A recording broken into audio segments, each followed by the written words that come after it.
Proyectos políticos en la conformación del Estado-Nación. Antes de empezar, ¿qué es un proyecto? Es una idea o trabajo a corto o largo plazo que busca beneficiar a cierto grupo en específico o algo en general. Una vez dicho esto, veremos los proyectos más importantes que se han dado en la formación de México. Etapa 1. El Imperio de Iturbide. El hecho de que la proclamación de la independencia mexicana se había logrado con el apoyo de los grupos más poderosos económicamente influyó para que las condiciones de miseria de la población no se modificaran, lo cual trajo como consecuencia en las décadas posteriores crisis económicas e inestabilidad política, por las internas luchas por el poder, facilitando la intervención extranjera. Iturbide introdujo una modificación en los tratados de Córdoba respecto al Plan de Iguala para que éste pudiera convertirse en emperador de México, lo cual logró, siendo proclamado el 22 de mayo de 1822. Durante el imperio, que duró 10 meses, el territorio de México llegó a su mayor extensión debido a que Centroamérica decidió unirse, separándose un año después. Chiapas, por su parte, decidió permanecer. Etapa 2. República Federal. La República Federal fue concebida por los liberales como una fortaleza contra el caudillismo y el centralismo de la Ciudad de México. Se advertía que, a diferencia de Estados Unidos, la implantación del sistema federal en las condiciones de México, más que contribuir a la unidad-nación, provocaría luchas por el poder y el fortalecimiento del ejército y de los caudillos militares regionales, lo que debilitaría el poder del Estado, dividiría a la nación y facilitaría la invasión extranjera, lo que efectivamente sucedió, agravando por las continuas rebeliones indígenas. El comando del ejército independiente del control civil se mantuvo como el marco del Estado, como el depositario final de la soberanía. La mayoría de los presidentes gobernaban como si fueran virreyes o regentes de un trono vacío. Etapa 3. República Centralista. En 1836, Santa Anna cambia la Constitución y proclama las 7 leyes constitucionales, que establece, en lugar de la República Federal, una República Centralista, en donde los estados se convierten en departamentos. Se crea un cuarto supremo poder conservador y un aumento en el poder del presidente. La idea transmitida por la historia tradicional de que lo más importante de este periodo histórico en el ámbito político fue una lucha entre liberales y conservadores carece de veracidad. Etapa 4. Leyes de reforma. Estas leyes buscaban igualar el poder entre el gobierno, la iglesia y el pueblo, lo que significó un cambio en el orden político y social del país. Etapa 5. Segundo Imperio.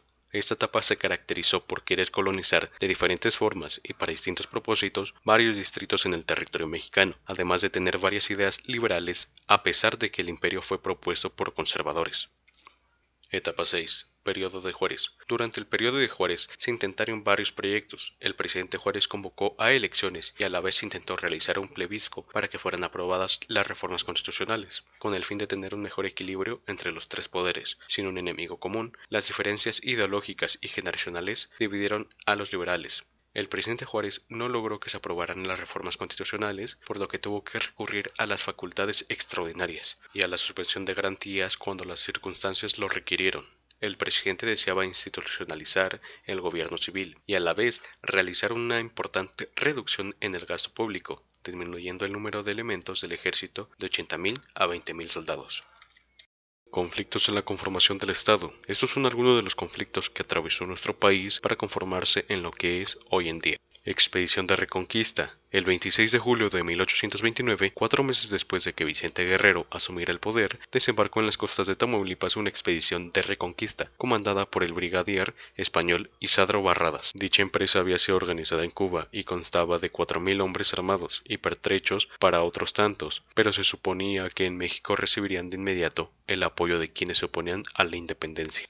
Los expedicionarios se apoderaron fácilmente de Tampico, Altamira y otros poblados cercanos, por lo que fue necesario enviar un contingente del ejército, encabezado por Antonio López de Santa Anna y por Manuel Mier de Terán. Las fuerzas del primero llegaron por mar, mientras que las del segundo lo hicieron por tierra. El 9 de septiembre del mismo año, las fuerzas de Barradas fueron derrotadas en el Fortín de la Barra, firmándose las capitulaciones en Pueblo Viejo, Tamaulipas, mediante las cuales los invasores se comprometieron a no volver a tomar las armas contra la nación mexicana.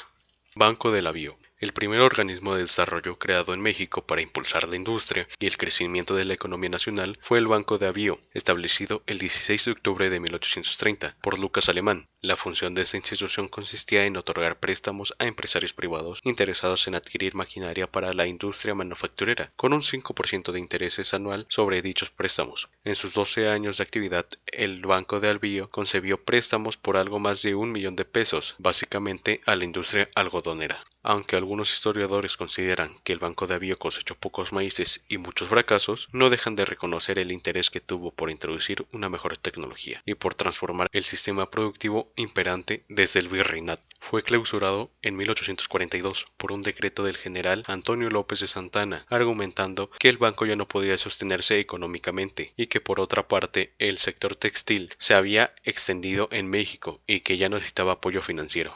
Las 7 leyes. Las 7 leyes o Constitución Centralista de 1836 fueron una serie de legislaciones constitucionales que reformaron la naciente República Federal de los Estados Unidos Mexicanos. Estas leyes fueron promulgadas por el presidente interno de México, José Justo Corro. Sin embargo, eran promovidas por el general Antonio López de Santana, que gobernaba desde su hacienda en Veracruz. La consecuencia inmediata de estas leyes centralistas fue la declaración de independencia de los territorios de Texas, Yucatán y Tamaulipas.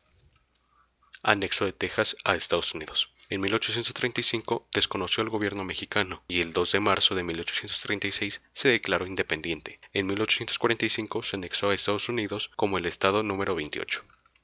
Guerra de los Pasteles. El 16 de abril de 1838 se dio inicio al conflicto de la Guerra de Intervención entre México y Francia, mejor conocida como Guerra de los Pasteles. Después de la Guerra de Independencia, varios ciudadanos franceses residentes en la Ciudad de México, entre ellos un pastelero de apellido Remontel, reclamaron la reparación por los daños sufridos en el año de 1828 a causa de los oficiales mexicanos. Las operaciones de la Guerra de los Pasteles se enmarcan dentro de un intento de obtener privilegios económicos en Hispanoamérica. Como antecedente entre ambas naciones está que en el año 1827 se celebró un convenio con Francia bajo el nombre de Declaraciones Provisionales que sentaba las bases para el futuro arreglo de las relaciones entre ambos países. Al no ser aceptadas las demandas por el gobierno mexicano, la flota francesa abrió fuego contra el fuerte de San Juan de Ula y el puerto de Veracruz el 21 de noviembre de 1838. Comenzando la guerra entre ambas naciones, el 9 de marzo se firmó el Tratado de Paz, en el cual México se comprometía a pagar las indemnizaciones y Francia retiraba su flota naval, además de devolver las naves mexicanas incautadas. El mediador del conflicto fue el inglés Richard Pakenham, quien consiguió reunir a los presidentes mexicanos Guadalupe Victoria y Hernando Gorostiza con el contraalmirante Baudin. Bases orgánicas. Las bases orgánicas o Constitución de 1843 son una serie de leyes que ponen fin a la Constitución de 1836, pero que, por seguir siendo de corte centralista, causaron gran descontento, por lo que tuvieron poco tiempo en vigor y originaron la creación de la Segunda República Federal de México. Intervención norteamericana. Fue en 1846 a 1848. Concluyó con la firma del Tratado de Guadalupe Hidalgo. El gobierno de México cedió a Estados Unidos los territorios de Nuevo México y de Alta California a cambio de 15 millones de dólares. Con esto último damos por concluido este video, en el que se habló sobre algunos proyectos y conflictos que ha tenido el Estado de México, empezando desde el Imperio de Iturbide hasta la invasión de Norteamérica. Sin más que decir, agradezco su atención en este video.